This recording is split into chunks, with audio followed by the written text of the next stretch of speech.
My son laid a hand on me inside my own kitchen, and I didn't say a word. But the next morning, when he came downstairs thinking I just accepted his disrespect, he froze in sheer terror when he saw who was sitting at my dining room table. I was sitting at the head of the table, smoothing out the white linen tablecloth Helen had bought for our 20th anniversary. When Kevin walked into the room with that swagger of his like he owned the world, he hadn't even noticed the dark purple bruise spreading across my jaw. He was so focused on himself, already reaching for the basket of fresh biscuits I'd been making since 3 a.m. He grabbed the biggest one, took a huge bite, and started talking about how things were going to change in this house now that I understood how things really worked. But the words died in his throat when the chair next to me scraped against the hardwood floor. His face, which had been flushed from last night's drinking, turned the color of old newspaper, like he'd seen a ghost walking through our front door. The biscuit fell from his hand and crumbled across Helen's good china plate, then scattered onto the floor. He knew in that 1 second that my silence the night before hadn't been fear or acceptance. It had been a verdict. But for you to understand how we got to this breakfast that felt more like a courtroom than a family meal, let me introduce myself properly. I'm Gerald Thompson. I'm 58 years old, a widower, and I live in a modest 2-story house in Norfolk, Virginia. You know the kind of neighborhood I'm talking about: working folks, small front yards with chain link fences, American flags on most of the porches, and everyone knows everyone's business. That's been my world for the past 30 years. I've always been a straightforward man. Worked 35 years on the assembly line at the Ford plant until they offered early retirement packages in 2019. Decent pension, decent benefits, nothing fancy, but enough to keep the lights on and the mortgage paid. I raised my son Kevin mostly on my own after my Helen passed from a massive heart attack 4 years ago. She was only 52, just getting ready to enjoy the empty nest years we'd planned for so long. Helen's death hit both of us like a freight train, but I thought Kevin and I would pull through it together. Man, was I wrong about that. The trouble started maybe 6 months after we buried Helen. At first, I told myself Kevin was just grieving in his own way. He'd moved back home after college to help Dad out, which sounded noble enough. But helping out turned into hanging out, and hanging out turned into hanging around doing absolutely nothing while I paid for everything. Kevin's 29 years old now, stands about 6 feet tall, got his mother's dark hair, and unfortunately his grandfather's taste for the bottle. For the past year and a half, he's been between jobs more often than a substitute teacher. Always had an excuse. The boss was unfair. The work was beneath him. The pay wasn't worth his time. Meanwhile, I'm buying groceries for 2, paying utilities for 2, keeping the cable and internet running so he can play his video games and scroll through social media all day. But it wasn't just the money that was eating at me. It was the disrespect that came with it. Kevin started treating me like I was the guest in my own house.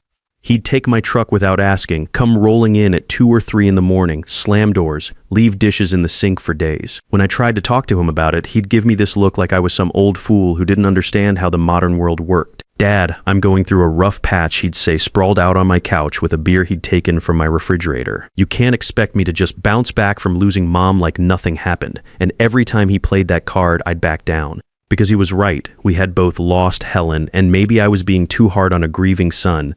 The money thing escalated gradually. First it was, Dad, can you spot me $200 for gas and groceries? I'll pay you back when I get this new job. The new job never materialized and the $200 never came back. Then it was $400 for car repairs. Then $600 to help a friend who was really struggling. Always something, always urgent, always temporary. But last month I discovered it wasn't just the cash he was asking for. I was sitting at the same kitchen table trying to figure out why my credit card statement was so much higher than usual. The balance had jumped from maybe $300 to over $340 in just 2 months. I went through every charge, line by line. Xbox Series X, $509. Gaming chair, $400. New computer, $100 delivery charges for DoorDash nearly every day. Charges at GameStop, Best Buy, Amazon. Hundreds of dollars I never authorized for things I'd never seen. My hands were actually shaking when I realized what had happened. Kevin had been using my credit cards without permission, just taking them from my wallet when I was sleeping or in the shower, memorizing the numbers, ordering whatever he wanted. When the packages arrived, he'd grab them before I got home from my morning walks. That's where I was at 2 a.m. this morning, sitting in my kitchen with all those credit card statements spread out on Helen's kitchen table, trying to figure out how my own son had been stealing from me for months. That's when Kevin came home reeking of beer and cigarettes, spoiling for a fight he was about to get. The front door slammed so hard the whole house shook. I heard Kevin's keys hit the hall table, followed by the sharp crack of something breaking. Had to be Helen's ceramic angel, the one her mother gave her before we got married. Kevin didn't even pause to see what he'd destroyed. He stumbled into the kitchen, and when he saw me sitting there with all those credit card statements laid out like evidence at a crime scene, his bloodshot eyes went from confused to angry in about 2 seconds flat. "What's all this?" he said, gesturing at the papers with the kind of dismissive wave you'd give to a fly buzzing around your face. I looked up at my son, really looked at him. His hair was greasy, his clothes wrinkled and stained. He had that sour smell of someone who'd been drinking cheap beer for hours and sweating it out on the walk home. This wasn't the clean-cut boy who'd graduated high school with honors. This wasn't even the young man who'd cried at his mother's funeral and promised me he'd help keep her memory alive. "Kevin," I said, keeping my voice level, "we need to talk about these charges. This Xbox for $509, this gaming setup for $1,200, all these food deliveries. I never authorized any of this." His face flushed red, but not from embarrassment, from anger. "That stuff's mine. I need it for my job search, for staying connected. And what's wrong with eating? You want me to starve? Job search?" I couldn't help the bitter laugh that escaped. "Son, you haven't filled out a job application in 3 months. You spend 12 hours a day playing games and watching videos. You don't know anything about how the world works now." "Old man," he snapped. "Everything's online. Networking, applications, interviews. I need good equipment for that." I picked up the credit card statement and rate off some of the charges. DoorDash, $47 for Thai food. Another DoorDash, $38 for pizza. Grubhub, $52 for Mexican. "Kevin, there's $400 worth of delivery charges here just from last week. We have a kitchen full of groceries I paid for." That's when his whole demeanor shifted. The fake justification fell away and what was left was pure entitlement. "This is my house too," he said, pointing a finger at me. "Half of everything here is mine when you're gone anyway. So really, I'm just spending my own money." The cold calculation in his voice hit me like a slap, like he was already planning my funeral and dividing up my stuff. I stood up slowly from the kitchen chair, my joints creaking from sitting too long with the bills spread out in front of me. "Kevin, this is my house, my credit card, my money that I earned working 35 years at that plant. You're 29 years old. Maybe it's time you got your own place and started taking care of yourself." That's all it took. Those words were the trigger that released whatever demon had been growing inside my son for the past year. He came at me fast, faster than I expected. 1 second, he was standing by the refrigerator. The next, he had both hands on my shoulders, gripping me so tight, I could feel his fingers digging through my old flannel shirt into the muscle underneath. "You don't tell me what to do," he snarled, his face inches from mine, his breath reeking of beer and something rotten. "You're nothing without me. Who's going to take care of you when you can't take care of yourself anymore? You need me more than I need you, old man." He started shaking me then, hard enough that my teeth rattled and my reading glasses flew off my face and skittered across the linoleum floor. I felt like a rag doll in the hands of an angry child, except this child was 6 feet tall and stronger than me.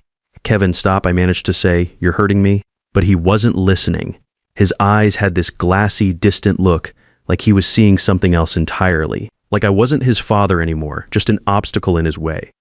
"I'm sick of your lectures," he yelled, shaking me harder. "I'm sick of you acting like you're better than me. You think you're so smart with your little bills and your little rules? Well, guess what? I don't have to listen to you anymore." That's when he let go and shoved me backward with both hands, putting his full weight behind it. I went flying across the kitchen like I weighed nothing at all. My back hit the edge of the counter so hard I heard something pop in my spine. Pain shot through me from my tailbone to my shoulders, and I gasped, trying to catch my breath. But Kevin wasn't done. As I tried to steady myself against the counter, still seeing stars from the impact, he stepped forward and backhanded me across the face with an open palm. The crack echoed through the kitchen like a gunshot. My head snapped to the side, and I tasted blood immediately where my teeth had cut the inside of my cheek. For a moment, we just stared at each other. Me leaning against the counter, blood trickling from the corner of my mouth, and him standing there breathing hard like he'd just finished a workout. His fist was still clenched, and for a second I thought he was going to hit me again. Instead, he just looked at me with this expression of complete contempt, like I was something disgusting he'd found stuck to his shoe. "There," he said, his voice suddenly calm and cold. "Now you know how things really work around here. Next time, maybe you'll think twice before trying to cut off my money." Then he turned around and walked out of the kitchen like nothing had happened. I heard his heavy footsteps on the stairs, heard his bedroom door slam shut. Within 10 minutes, I could hear him snoring. I stood there in my kitchen for a long time, leaning against the counter where Helen used to make our morning coffee, tasting blood and feeling something fundamental shift inside me. I went to the little half bathroom under the stairs and looked at myself in the mirror. The face staring back at me was a stranger's. My left jaw was already swelling up, turning that ugly purple-black color of a fresh bruise. There was a cut on the inside of my cheek where my teeth had scraped against the skin, and dried blood crusted the corner of my mouth. But it wasn't the physical damage that shocked me. It was the look in my own eyes. For the first time in 4 years since Helen's funeral, I saw something I'd forgotten was there. Anger. Not the hot, explosive kind that Kevin had just shown me, but something cold and calculating. The kind of anger that plans ahead. I washed the blood off my face with cold water, patted the cut dry with a clean towel, and made a decision that would change both our lives forever. This was the last time Kevin would ever lay a hand on me, the last time he'd steal from me, the last time he'd disrespect the house Helen and I had built together. I walked back to the kitchen and started cooking. It sounds crazy, I know. But cooking was the only thing that kept my hands from shaking and my mind from going to dark places I didn't want to visit. I pulled out ingredients for everything Kevin had loved since he was little: buttermilk biscuits, thick-cut bacon, cheese grits, scrambled eggs with chives from Helen's herb garden. While I worked, mixing dough and heating up the cast iron skillet Helen's grandmother had passed down to us, I made 3 phone calls that would set everything in motion. The first call was to Beverly Martinez. Beverly lives in the blue house next door, been my neighbor for 15 years. She's 67, retired from the federal bench after 25 years as a judge, sharp as a tack, doesn't suffer fools, and has 0 patience for people who think they're above consequences. She answered on the second ring. Beverly, it's Gerald. I need you to come for breakfast at 8:00 sharp tomorrow morning, and I need you to come as Judge Martinez, not as my neighbor. There was a long pause. Beverly's not stupid. She could hear something in my voice. Gerald, what happened to your voice? You sound different. He hit me, Beverly. Kevin hit me in my own kitchen. Another pause, longer this time. When Beverly spoke again, her voice had that courtroom authority I'd heard her use when she was still on the bench. Where is he now? Sleeping it off, upstairs. I'll be there at 8 Chasgrav. And Gerald, you're doing the right thing. The second call was harder. Carl Rodriguez has been a friend since we were both young men trying to make our way in Norfolk. He worked his way up from beat cop to detective over 20 years, earned every promotion through hard work and integrity. Carl knew Kevin as a boy, remembered when he was polite and helpful. This call was going to break his heart almost as much as mine. Carl, it's Gerald Thompson. I need you to come to my house tomorrow morning at 8:05. Official police business. Gerald, it's 3:30 in the morning. What kind of official business? Domestic assault. I'm filing a complaint against my son. The line went quiet for so long I thought the call had dropped. Carl, you there? Yeah, I'm here. Gerald, are you sure about this? Sometimes family situations can be worked out without involving the law. Carl, he's been stealing from me for months, using my credit cards, taking cash from my wallet.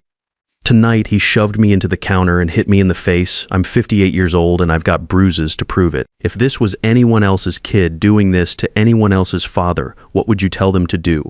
Carl sighed, a heavy sound that carried 20 years of dealing with domestic violence calls. I'd tell them to press charges. Gerald, this isn't standard procedure, meeting for breakfast. Usually we'd send a patrol car immediately. I know it's not standard, but Carl, you know my family. You knew Helen. You've watched Kevin grow up. If squad cars show up here with lights flashing, the whole neighborhood's going to think I'm dying or the house is burning down. I want to handle this with dignity. Can you do this one favor for an old friend? 8 to sharp, he said. Finally, I'll bring Officer Martinez, Lisa Martinez, Beverly's niece. She's good people, handles domestic situations well, but Gerald, if you're in any danger before then, I'm safe until morning. Kevin drinks until he passes out, then sleeps like the dead until noon. I've got maybe 8 hours to get ready. The third call was the hardest one. My brother Lawrence lives up in Chicago, works construction when his back allows it. Larry's 61, 3 years older than me, and the only family I have left besides Kevin. We don't talk often, but when we do, it matters. Larry, it's Gerald. Gerald. What the hell time is it? This better be good. It's not good. Larry, Kevin hit me tonight. I'm calling the police in the morning. I heard Larry's wife Sarah in the background asking what was wrong. Larry covered the phone and said something to her, then came back on the line. That little son of a bitch. I knew this was coming, Gerald. I could see it the last time we visited. The way he talked to you, the way he acted like he owned the place. What are you going to do? I'm going to have him arrested. Domestic assault, elder abuse, theft. I've got evidence of everything. Good, it's about damn time.